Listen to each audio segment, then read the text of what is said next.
All right, y'all, what's up? It's your boy Professor X. As everyone knows, a couple of weeks ago, Monday Night Snooze had a walkout, and it's been the most compelling storyline in wrestling in a long time.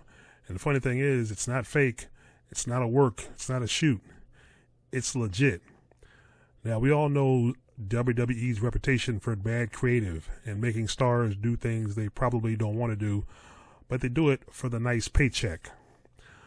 But I think these two strong black women, for the first, which is unprecedented, I think decided to say, you know what, enough's enough.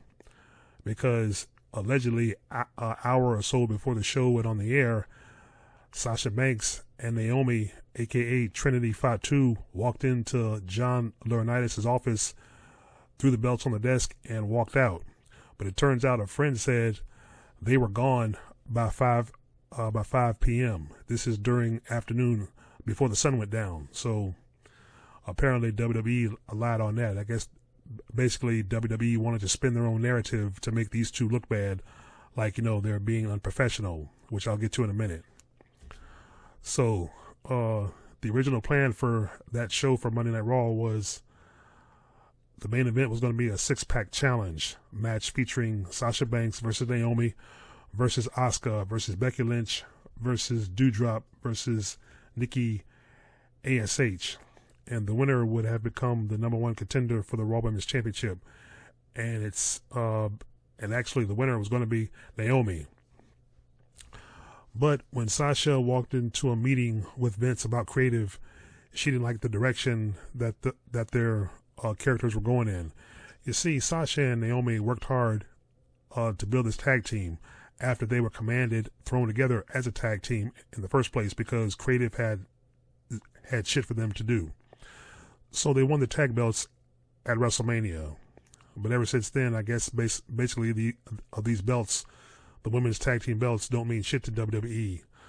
So why the fuck did you throw them together and put the titles on them, only to be creatively tearing them down later, which is what apparently was going to happen. It was basically said Sasha was going to lose to Ronda Rousey. Sasha and Naomi would end up wrestling each other in a storyline in the aftermath of the so-called six-pack challenge.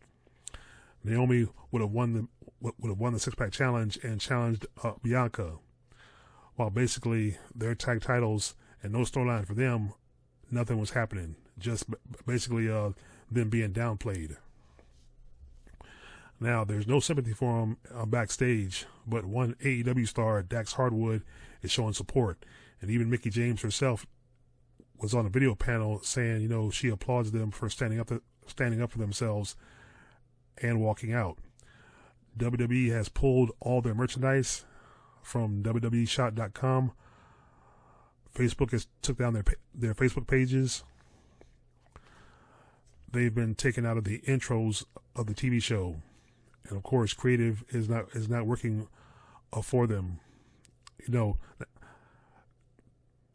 they're not doing any creative work for Sasha and Naomi to be in storylines, of course. And it's also been announced that they were suspended indefinitely, which was announced by Michael Cole after addressing the issue. And of course, if you saw Pat McAfee sitting beside him, he didn't know what the fuck they were saying. And of course, on Monday night, Carmella's newlywed husband, Corey Graves, also addressed the issue, saying they walked out and acted unprofessionally. Now, you notice this story became basically a shitstorm circus really, really fast. But yet you had other wrestlers who have walked out, Brock Lesnar, Stone Cold, the white wrestlers, and none of this was ever mentioned. None of this was ever addressed on screen. I mean, the Stone Cold thing was addressed inadvertently by The Rock by a shoot in a sense, saying he took his ball and went home. Brock Lesnar walked out in the back through the title at Vince. Vince called him an asshole because I guess Brock was pissed.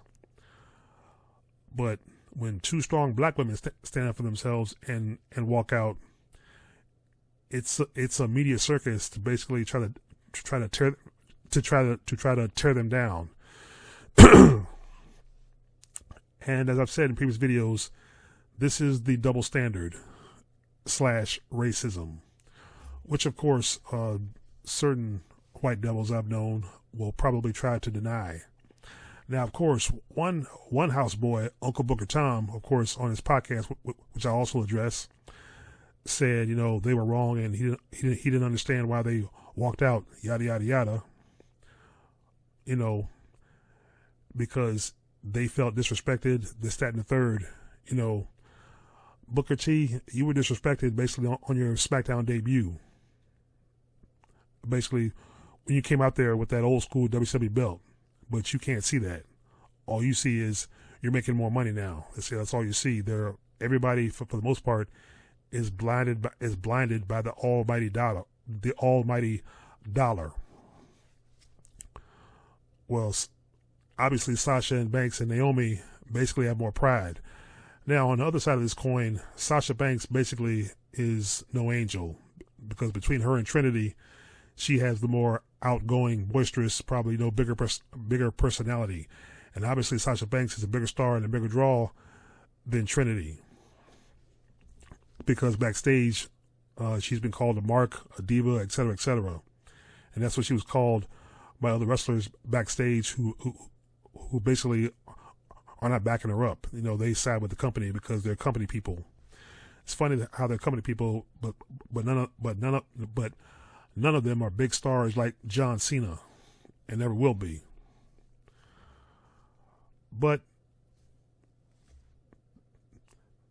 the long-term issue here is, excuse me, is basically respect, and these two felt like their tag team title storyline was not respected, and they weren't respected as tag team champions, and they weren't. It appeared that way, because, they were on TV days before, weeks before this, winning matches, and they, and I think each of them individually lost a match, that was okay, but because I guess at the time that storyline made sense.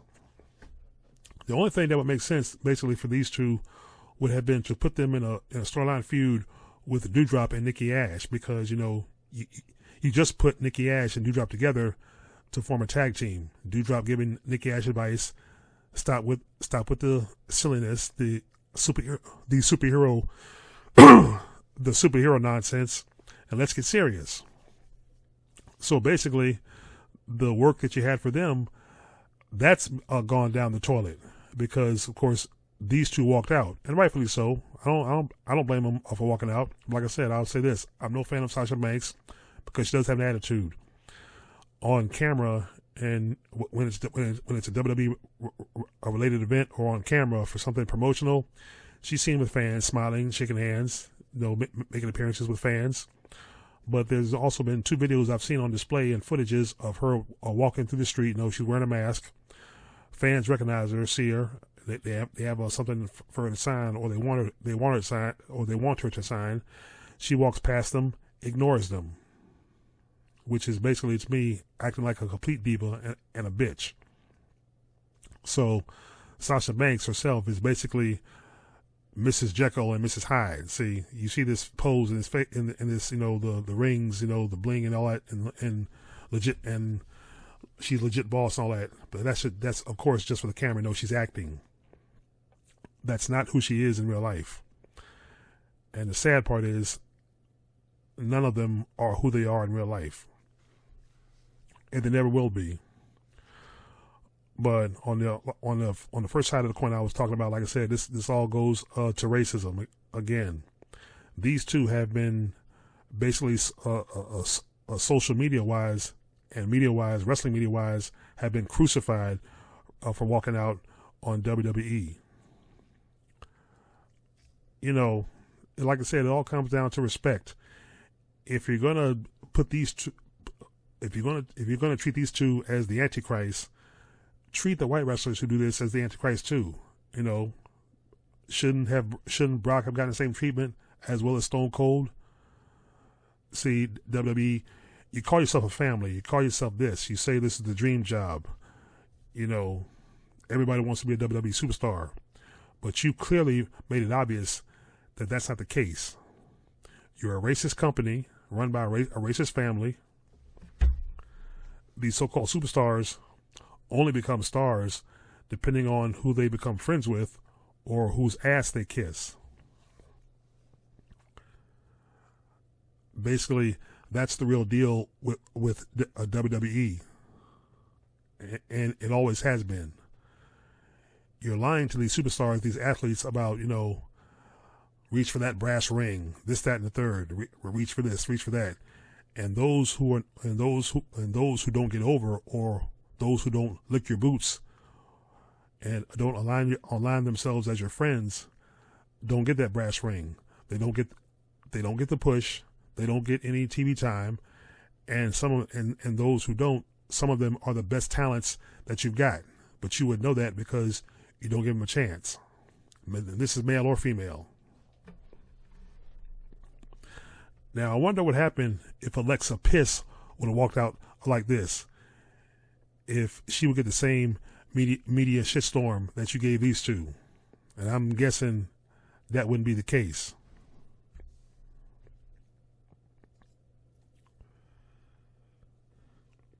Yeah, I'm gonna quote you an example right here.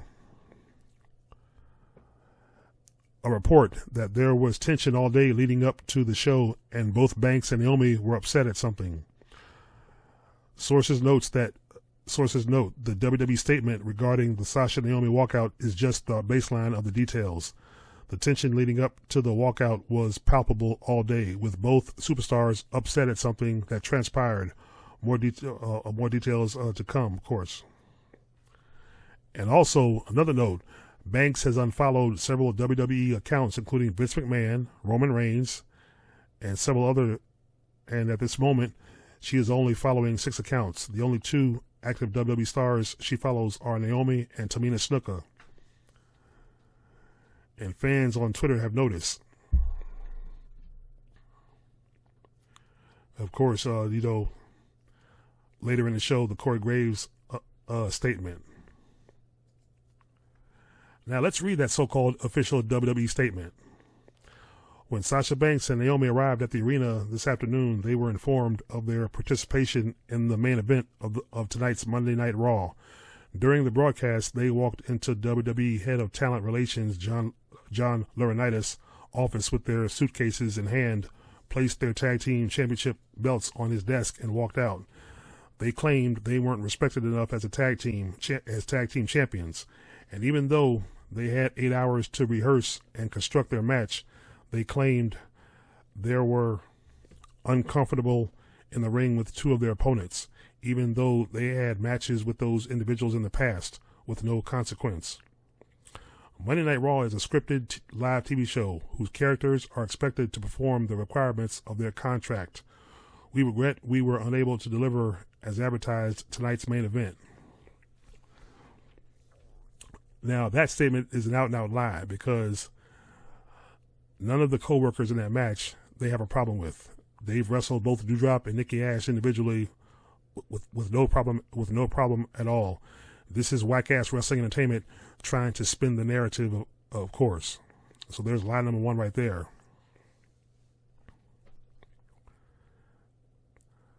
I don't know what's going on in the minds of Sasha and Naomi. They have yet to speak, and maybe they will when the time is right for them, or if they feel like it. Of course, Sasha was spotted at a concert with Snoop Dogg's son, so she's doing fine. Like, nothing's wrong. Who gives a shit? You know what I mean? She doesn't care. She'll be okay.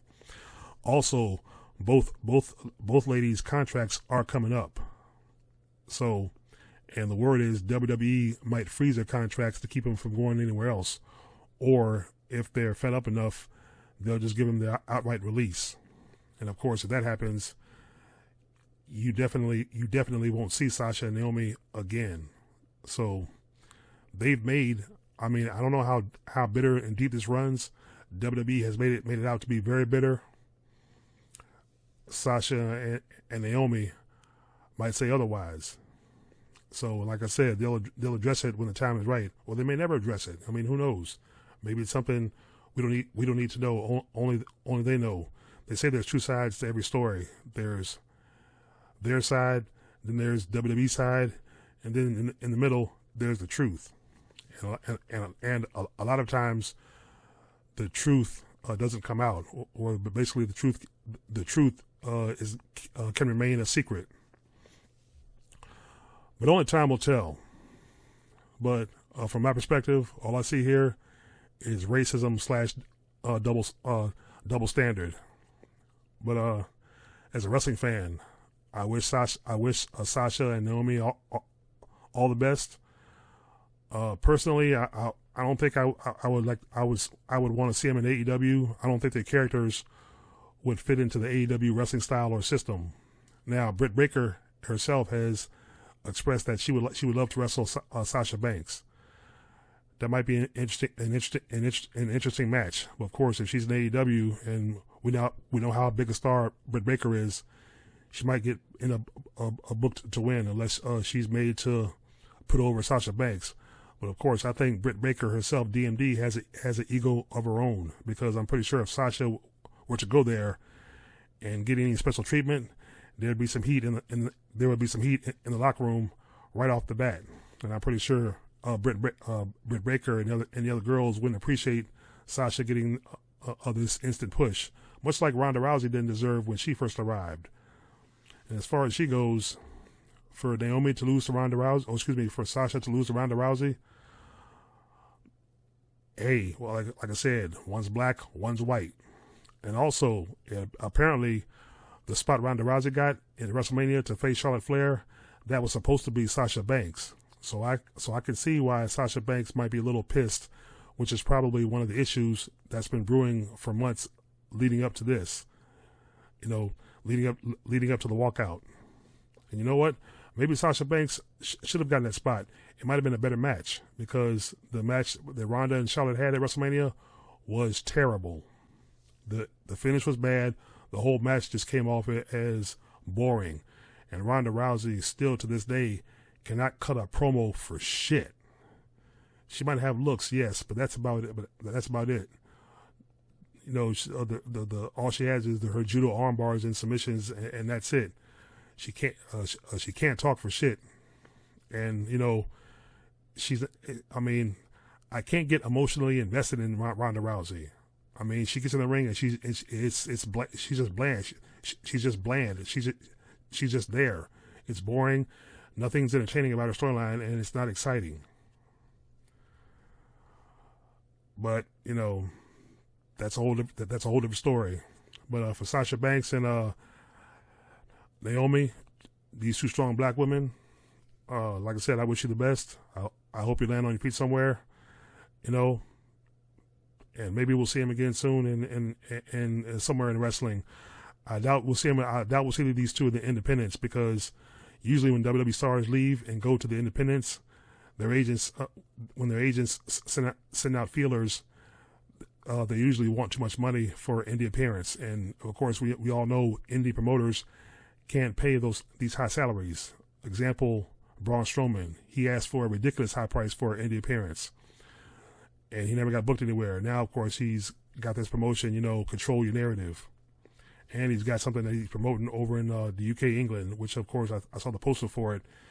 You have him, EC3, Nia Jax, or Feline, and CJ Perry all going to wrestle on that show. They call it West Entertainment.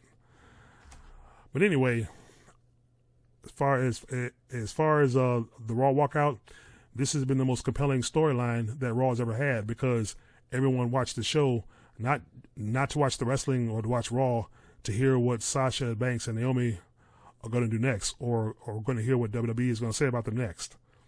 So hey, Sasha and Naomi walked out the door and still got good ratings for Raw. Isn't that the pot calling the kettle black? No pun intended. Well, let me know your thoughts. Leave your thoughts in the comment section. Like, share, and subscribe. Peace.